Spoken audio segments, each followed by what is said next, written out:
नमस्कार. तर इंद्रायणी या मालिकेच्या आजच्या भागात आपण पाहणार आहोत की व्यंकू महाराज मोठ्या बाईंवर खूपच वैतागलेले असतात आणि खूपच चिडलेले असतात, कारण त्यांनी तो व्हिडिओ बघितलेला असतो. आता तो व्हिडिओ मोबाईलमध्ये शकुंतलाला दाखवत व्यंकू महाराज म्हणतात की किती हा अविश्वास.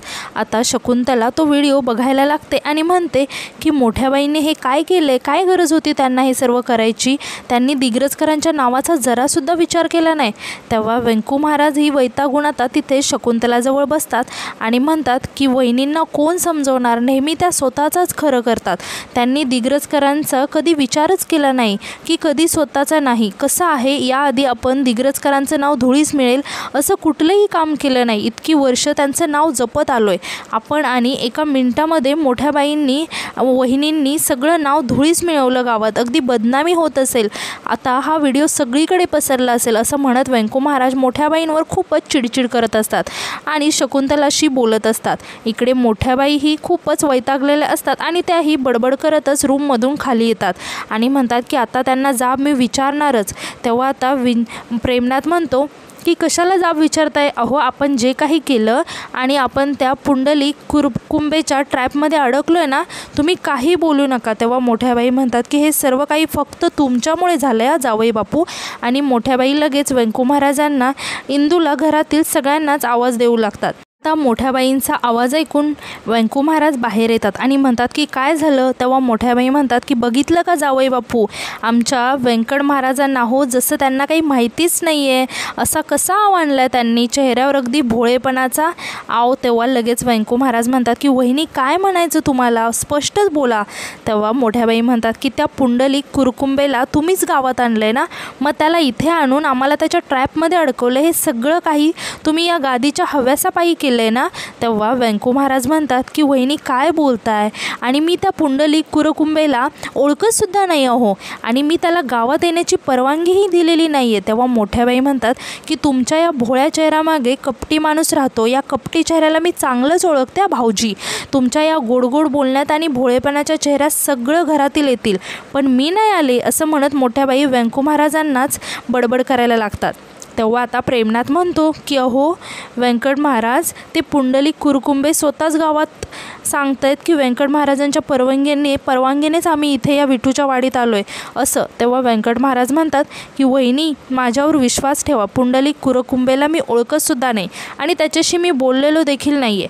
तेव्हा मोठ्याबाई म्हणतात की कसं आहे ना व्यंकट भाऊजी, मला माहिती आहे तुम्हाला या गादीच्या हव्यास सोडवला जात नाही आहे, म्हणून तुम्ही त्या पुंडलिक कुरकुंबेला इथे बोलवले. खरं तर ती जी 15 लाखाची देणगी मिळणार आहे ना, ती देणगीही तुम्हाला हवी आहे आणि म्हणूनच तुम्ही हा सगळा डाव मांडलेला आहे. तेव्हा मोठ्याबाईंना इंदू म्हणते की मोठ्याबाई अहो काय बोलताय तुम्ही व्यंकट महाराजांवर आरोप करताय. ते किती निर्मळ मनाचे आहेत आणि किती सच्च्या मनाने भक्ती करतात हे सगळ्या गावाला माहिती आहे. त्यांना कुठलाही हव्यास नाही आहे, तुम्ही त्यांच्याविषयी असं बोलूच नका. तेव्हा मोठ्याबाई म्हणतात की तू गप्प बस ग, तुला तर या घराने इथे आणलं आहे. कसं आहे ना, तू जेव्हा लहान होतीस ना, जेव्हा तुमचं घर जळलं गेलं ना, तेव्हा माझ्या नवऱ्याला यांनी पुढे केलं आणि त्यांना गोडधोड बोलण्यात आणून तुला घरी आणलं. आणि कशासाठी माहिती आहे, हा मोठेपणा मिरवण्यासाठी, सगळ्यांच्या नजरेत मोठं होण्यासाठी त्यांनी तुला या घरात राहण्याची परवानगी दिली आणि या घराचं नशीब बिघडवलं असं म्हणत मोठ्याबाई आता इंद्रायणीलाच बोलायला लागतात. आणि व्यंकट महाराजांना म्हणतात की तुम्ही हे सगळं काही भोळेपणाचं आव्हान आहेत ना आणि सगळ्यांना दाखवतायत ना की तुम्ही किती चांगले आहात ते. यावर व्यंकू महाराज काहीही बोलत नाहीत, ते फक्त मोठ्याबाईंकडे बघत असतात. मोठ्याबाई मात्र खूपच चिडलेल्या असतात आणि त्यांचा खूप मोठा गैरसमज झालेला असतो. तितक्यात आता शकुंतला येते आणि म्हणते की मोठ्याबाई, मी यांच्याविषयी हे भलते सलते आरोप ऐकून घेणार नाही या. तेव्हा मोठ्याबाई म्हणतात की शकुंतले, अगं तुझा नवरा भोळ्या चेहऱ्यामागं हे जे काही कृत्य करतो ना, याबद्दल मला चांगलंच माहिती आहे. तेव्हा शकुंतला म्हणते की मोठ्याबाई अहो काय बोलतायत तुम्ही. तेव्हा इंद्रायणी ही रागात पुढे येऊ लागते. तेव्हा व्यंकू महाराज इंदूला शांत राहायला सांगतात. आता मोठ्याबाईचं लक्ष अचानक व्यंकू महाराजांकडे जातं आणि व्यंकू महाराजांनी फक्त खुणवलं आणि इंद्रायणी शांत राहिली हे बघून मोठ्याबाईंना खूप राग येतो आणि त्या म्हणायला लागतात की बघितलं का शकुंतले, अगं इंदू माझी सून आहे ही, पण तुमच्या तालावर नाचते. खरं तर या दळभद्रीला कुणीही सून केलं नसतं, पण तिला माझ्या माती या व्यंकट भाऊजींनी मारलं आहे. तेव्हा नारायणी आता तिथे येते आणि म्हणते की आई इंद्रायणीविषयी असं बोलू नकोस. तेव्हा मोठ्याबाई म्हणतात की भाऊजी बघितलं ना, माझीच मुलं मला जाब विचारायला लागले, माझ्या विरोधात बोलायला लागलेत का? कारण त्यांच्या डोळ्यावर तुमच्या चांगुलपणाची पट्टी बांधली आहे ना, म्हणून तुम्ही जसं सांगता तेच त्यांना खरं आणि योग्य वाटतं. त्यांना तुमचा खरा चेहरा माहिती आहे ना, म्हणून ते मला जाब विचारतात. पण मला माहिती आहे ना, तुम्हाला अधोक्षजला या गोविंदराव दिग्रजकरांचा वारस होऊ द्यायचं नाही आहे. त्यामुळेच तुम्ही हे सर्व काही प्रपंच मांडलेलं आहे ना, आणि तुम्हाला माझ्या अधोक्षजचं सुखसुद्धा बघवत नाही आहे. तितक्यात आता तिथे आदू येतो आणि रागात म्हणतो की बस आई. तेव्हा मोठ्या बाई आणि सगळेच आश्चर्याने आदूकडे बघायला लागतात. आता आदू घरात येतो आणि म्हणतो की आई, तू काकांवर असे आरोप का लावतेस? तेव्हा मोठ्या बाई म्हणतात की अधोक्षज, अरे तुझ्या काकांना तुझं सुख बघवत नाही आहे. तुला ही गादी मिळणार आहे ना, तर ते हिरावून घेण्यासाठी ते प्रयत्न करतायत. तेव्हा आदू म्हणतो की आई, तुझा काहीतरी गैरसमज होतोय अगं, काका असं कधीही करणार नाही. तेव्हा मोठ्या बाई म्हणतात की अधोक्षज, मी तुला 9 महिने पोटात वाढवलंय आणि तू मला उलट उत्तर देतोयस, मला जाब विचारतोयस. अरे तुझ्या हक्कासाठी, तुझ्यासाठी मी लढते, सगळ्यांशी भांडते आणि तुला माझं काहीच पटत नाही आहे, असं म्हणत मोठ्या बाई आता आदूला इमोशनल करायला लागतात. तेव्हा आदू म्हणतो की आई, तुझ्या काकावर आरोप लावतेस ना, त्या काकाने माझे वडील गेल्यानंतर मला त्यांची कमी कधी भासू दिलेली नाही आहे. तेव्हा आता मोठ्या बाई आदूला म्हणायला लागतात, खरं तर हे सगळं काही तुझ्यामुळे होते. तुला काय गरज होती त्या पुंडलिक कुरकुंबेला जाऊन भेटायची? तुझ्यामुळे गावात आपल्या दिग्रजकरांची बदनामी होते. तेव्हा मात्र आता प्रेमनाथ म्हणतो की अधोक्षज महाराज, अहो काय बोलताय तुम्ही? तेव्हा आदू म्हणतो की दाजी, तुम्ही मध्ये बोलला नाहीत ना, तरच योग्य आहे. तेव्हा आता लगेच प्रेमनाथ म्हणतो की अहो मी कसं मध्ये बोलू नको? तितक्यात आता नारायणी म्हणते की अहो तुम्हाला सांगितलं ना, आदू जे म्हणतोय ते अगदी बरोबर आहे, तुम्ही मध्ये बोलू नका. तेव्हा प्रेमनाथ जरा शांत बसतो. त्यानंतर लगेच आदू म्हणतो की आई, कसं आहे ना, दुसऱ्यांवर आरोप प्रत्यारोप करून आपण केलेल्या चुका झाकल्या जात नाहीत ना. खरं तर तू आणि दाजींनी त्या पुंडलिक कुरकुंबेला जाऊन तिथे पैसे देण्याची काहीच गरज नव्हती. तू हे सर्व केलं आणि तुझ्यामुळे आपल्या दिग्रजकरांची बदनामी होते. यावर मोठ्याबाई म्हणतात की अरे अधोक्षज, तू मला जाब विचारतोयस? अरे तुझ्या काकानेच हे सर्व काही केले, कारण मी तुला गोविंदराव दिग्रजकरांचा वारस करा असं सांगते म्हणून. कारण तुझ्या बाबांचाही त्यांना वारसा हक्क हिरावून घेतला आहे, बळकावला आहे, आणि आता तुझाही वारसा हक्क बळकावण्याचा प्रयत्न करतायत. ते त्यांना तुझं सुख बघवत नाही आहे रे, म्हणून हे सर्व काही करतायत, असं म्हणत मोठ्याबाई आता व्यंकू महाराजांवर आरोप करायला लागतात. तेव्हा आदू म्हणतो, आई अगं, तू जे काही बोलतेस ना त्यावर माझा विश्वास नाही. तेव्हा मोठ्याबाई म्हणतात, बघितलं ना व्यंकट भाऊजी, अहो माझीच मुलं माझ्यावर विश्वास ठेवत नाही आहेत, कारण त्यांना तुमच्यावर विश्वास आहे.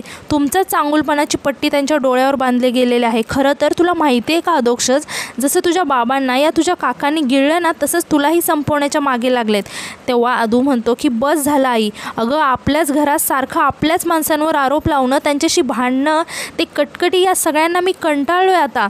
तेव्हा मोठ्याबाई म्हणतात की अधोक्षज, हे सगळं काही मी तुझ्यासाठी करते बाळा, आणि तू माझ्यावरच ओरडतोयस. तेव्हा आता आदू म्हणायला लागतो की आई खूप झालं, मला आता हे सहन नाही होते. खरं तर तू नेहमी कुरकुर करत असतेस, नेहमी भांडत असतेस, कधीतरी स्वतःच्या स्वभावाविषयी विचार कर. खरं तर हे सगळं काही फक्त आणि फक्त तुझ्यामुळे होतंय आणि तू गैरसमज करून घेतेस, नेहमी दुसऱ्यांना दोष देत आली आहेस, पण तू स्वतः कशी वागतेस ना याकडे लक्ष देत नाही आहेस. तेव्हा आता व्यंकू महाराज आदूला शांत करत म्हणतात, आदू तू तुझ्या आईविषयी या शब्दात बोलू शकत नाही. तेव्हा आदू म्हणतो की पण ती कशी वागते? तेव्हा व्यंकू महाराज म्हणतात की आदू, कितीही झालं तरी ती तुझी आई आहे आणि हळू आवाजात बोलायचं तिच्याशी. तेव्हा आदू जरा शांत होतं. तेव्हा मोठ्या बाई म्हणतात की वा अधोक्षज, हे सगळं काही मी तुझ्यासाठी करते आहे आणि तू मलाच प्रत्युत्तर देतोयस, छान, असं म्हणत मोठ्या बाई अधोक्षजशी बोलायला लागतात आणि म्हणतात की व्यंकट महाराज म्हणतात, बघितलं ना व्यंकट महाराज, शेवटी तुम्हीच जिंकलं ना, तुम्हीच माझ्या मुलांना माझ्या विरोधात केलं. खरं तर हे सगळं काही तुमच्यामुळे झालं या. माझा नवरा गेला, त्यानंतर तुम्ही माझ्या मुलांनाही माझ्यापासून हिरावून घेतलं, आणि अधोक्षज ज्यांचा मुलगा त्यांच्या बाजूने उभा नाही आहे त्या माणसासाठी तू माझ्याशी भांडतोयस. खरं तर मला ना हे सगळं पटतच नाही आहे. त्यावर आदू म्हणतो की आई बस झाला, तू त्या काकांवर आरोप काय करते, ज्याने माझे वडील गेल्यानंतर मला त्यांची कमी कधीही भासू दिली नाही. स्वतःच्या मुलापेक्षा जास्त प्रेम माझ्यावर केले त्यांनी, कधीही मला दुरावा दिलेला नाही आहे. तेव्हा आता आदू पुढे म्हणतो की आई, तू नेहमी इंदूला व्यंकू काकांना सतत अपमानित करत आली आहेस. अगं इंदूलाही लहानपणापासून तू दोष देत आली आहेस, तिला नको नको ते बोलतेस, हे सगळं काही बघितलं आहे मी. अगं जिला आई वडील नाही आहे ती एकटी मुलगी, तिलाही तू कधी सोडलं नाही, नेहमी अपमानित करत आली आहेस. मग मी हे नेहमी बघत आलो आहे. ज्या घरात आपल्याच माणसांना मान नाही त्या घरात खरं तर मलाच राहायचं नाही आहे. तेव्हा लगेच आता मोठ्या बाई म्हणायला लागतात की अधोक्षज काय बोलतेस तू, अरे तुझ्यासाठी भांडते मी, तुझ्या हक्कासाठी भांडते मी. तेव्हा आदू म्हणायला लागतो की खरं सांगू का, मला या दिग्रजकरांच्या प्रॉपर्टीमध्ये या वारसा हक्कामध्ये कुठलाही रस नाही आई, मी हे घर सोडून निघून जातोय. तेव्हा इंदू म्हणते की आदू रागात घेतलेला कुठलाही निर्णय योग्य नसतो. तेव्हा मोठ्या बाई म्हणतात की वा इंदू, आता चांगुलपणाचं नाटक करतेस का, भोळेपणाचा आव आणतेस आणि तूच त्याला शिकवलंस आणि आता तूच समजावतेस, तू या सगळ्यात आधी या घरातून बाहेर हो तू, असं म्हणत मोठ्या बाई इंदूचा हात पकडतात आणि तिला घरातून बाहेर काढायला लागतात. तेव्हा आदू म्हणतो की थांब आई, मी लहानपणापासून बघतोय तू हेच करत आली आहेस, नेहमी तिला दोष देत आली आहेस, पण तुला शेवटचं सांगतोय, ज्या घरात माझ्या बायकोला मान नाही आहे त्या घरात मला राहायचंच नाही आहे. अगं इंदू लहानपणापासून माझ्या पाठीशी उभी राहिली खंबीरपणे, पण तू नेहमीच तिला दोष देत आली आहेस आणि तिला नेहमी कमी लेखला आहेस, पण इंदूने कायम मला साथ दिली आहे आणि तू तिला घराच्या बाहेर काढायला निघालेस. ठीक आहे इंदू, आपण या घरात राहायचं नाही, आत्ताच्या आत्ता इथून निघायचं, पण आत्ताच्या आत्ता इथून निघायचं आहे, बॅग भरायला घे, मी आपल्या राहायची सोय बघून येतो. तेव्हा आता व्यंकू महाराज म्हणायला लागतात की थांब अधोक्षज. तेव्हा आदू म्हणतो की नाही व्यंकू काका, तुला विठुरायाची शपथ आहे, तू मला थांबवणार नाही आहेस.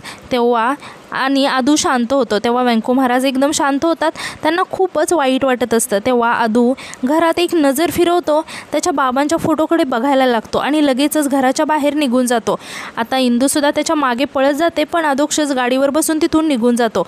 यानंतर इंद्रायणी डोक्याला हात लावते आणि पुन्हा एकदा घरात येते आणि व्यंकू महाराजांना म्हणायला लागते की महाराज बघा ना अधोक्षज काय म्हणतोय, थांबवा ना त्याला. तेव्हा व्यंकू महाराज काहीच बोलत नाही. आता इंद्रायणीला ही खूपच टेन्शन येतं आणि आजचा भाग इथेच संपतो. धन्यवाद.